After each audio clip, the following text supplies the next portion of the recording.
but not all, an alternative narrative to the dominant white supremacist propaganda of this nation, and still under attack in a variety of different ways. Juneteenth, a name which combines the month of June and the 19th day of that month, Juneteenth, right, was the largest and most successful organized rebellion against the enslavement of people of African descent in this nation. I want to express my sincere gratitude to the Margaret Wade Lewis Black History Cultural Center and all other sponsors for organizing this remarkable event. We will name these sponsors as we go throughout the program. Your dedication to preserving and promoting our rich cultural heritage is truly commendable. Today, together, we recognize the importance of acknowledging and embracing the stories, struggles, and triumphs of African Americans throughout history. Juneteenth, also known as Freedom Day or Emancipation Day, was a turning point in our nation's journey towards equality, albeit one that was far from complete.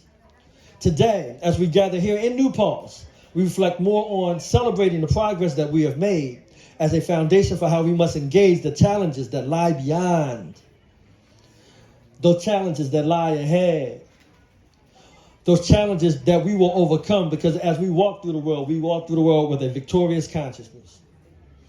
We recognize that the struggle for racial justice continues, and it is our responsibility to carry the torch of freedom and equality for future generations, in addition to being the bearers of justice, repair, and balance in a world where many folk want to perpetuate more harm than healing. For just as we stand on the shoulders of those that have come before us, and in accordance with the Sankofa symbol that comes out of West Africa, we embrace the idea that it's just not us seeking to understand who we are, but we also need to understand our past traditions and allowing them to inform our present identities and future ideals. As we stand on the shoulders of others, we are also the body with soldiers from which our future generations will stand. Moreover, Juneteenth is not merely a day of celebration. It is a day of remembrance, education, and action. For in a world where silence is complicity, our responsibility to each other and the future is never erased at any time. Juneteenth is an opportunity to delve into our history, to learn from the lessons of the past, and envision a future built upon unity, understanding, and respect. We must acknowledge the wounds of enslavement and systemic oppression and how they still reverberate within our society. We must confront and dismantle the barriers that perpetuate inequality, discrimination, and injustice.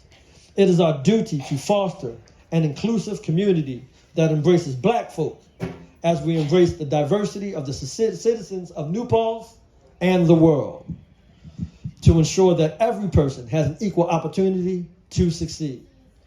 Now, as we step forward into our Juneteenth celebration, I would like to recite General Order number 3 to further center us in an appropriate understanding, not just of our past, but also of our present, as to what we were promised on June 19th and not promised on that day as a result of the largest and most successful organized rebellion against the enslavement of people of African descent in American history, called the Civil War.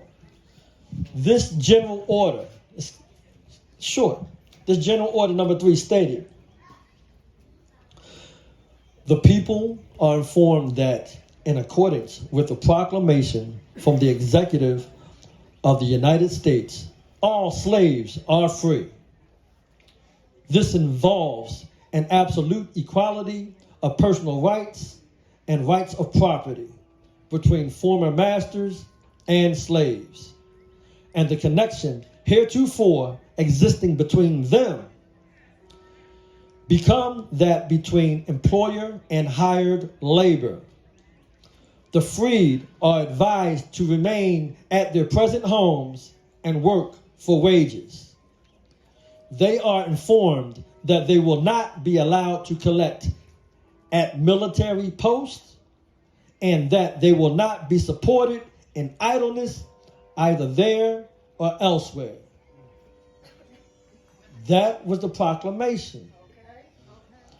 I'll let it resonate with a variety of different things. I'm not going to dive in too much, but I want us to understand where we are at in our present moment and also what was promised then. So as we understand this struggle on our own terms as one victory in a much larger war, we must acknowledge that the opposition was defeated during the Civil War, but not vanquished. We still have much work to do, and part of that work is not allowing our struggles to erase our joyous accomplishments.